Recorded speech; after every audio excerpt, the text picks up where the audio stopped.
ಎಲ್ರಿಗೂ ನಮಸ್ಕಾರ. ನಾನು ದೀಪಕ್ ಅವ್ರ ಅಕ್ಕ ಮಾತಾಡ್ತಾ ಇರೋದು. ದೀಪಕ್ಗೆ ಶನಿವಾರ ಆಕ್ಸಿಡೆಂಟ್ ಆಗಿದೆ, ಹಾಸ್ಪಿಟಲಲ್ಲಿದ್ದಾನೆ. ಅವನು ಇನ್ನೂ ರಿಕವರಿ ಆಗೋಕ್ಕೆ 20 ಡೇಸ್ ಬೇಕಂತ ಹೇಳಿದ್ದಾರೆ. ದಯವಿಟ್ಟು ಯಾರೂ ಕಾಲ್ ಮಾಡಬೇಡಿ, ತುಂಬ ಕಾಲ್ಸ್ ಬರ್ತಾ ಇದೆ. ನೀವೇನು ಎಲ್ಲ ಕಾಲ್ಸ್ ಮಾಡ್ತಾ ಇದ್ದೀರಾ, ತುಂಬ ಜನ ಕಾಲ್ಸ್ ಮಾಡ್ತಾ ಇದ್ದೀರಲ್ಲ, ಅವ್ರಿಗೆಲ್ಲ ಒಂದು ತಿಂಗಳಾದಮೇಲೆ ಎಲ್ರಿಗೂ ಅಟೆಂಡ್ ಮಾಡಿ ಅವನು ಏನು ವೀಡಿಯೋಸ್ ಏನಿದೆ ಅದೆಲ್ಲ ಮಾಡಿಕೊಡ್ತಾನೆ ನಿಮಗೆ. ಮತ್ತು ನಿಮ್ಮೆಲ್ಲರೂ ಆಶೀರ್ವಾದ ಅವ್ರ ಮೇಲೆ ಇರಲಿ. ನಿಮ್ಮೆಲ್ಲರೂ ಕಾಲ್ನ ನಾನೇ ಅಟೆಂಡ್ ಮಾಡ್ತಾಯಿದ್ದೆ.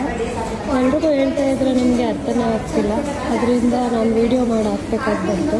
ತುಂಬ ಜನಕ್ಕೆ ಹೇಳಿ ಮಾಡ್ತಾಯಿದ್ರು, ಏನೋ ಸುಳ್ಳು ಹೇಳ್ತಾ ಇದ್ದಾರೆ ಅನ್ನೋ ಥರ ಮಾತಾಡ್ತಿದ್ದಾರೆ. ಅವ್ನ ಕಾಲ್ಸ್ ಅಟೆಂಡ್ ಮಾಡೋಕ್ಕಾಗ್ತಿಲ್ಲ ಅದರಿಂದ.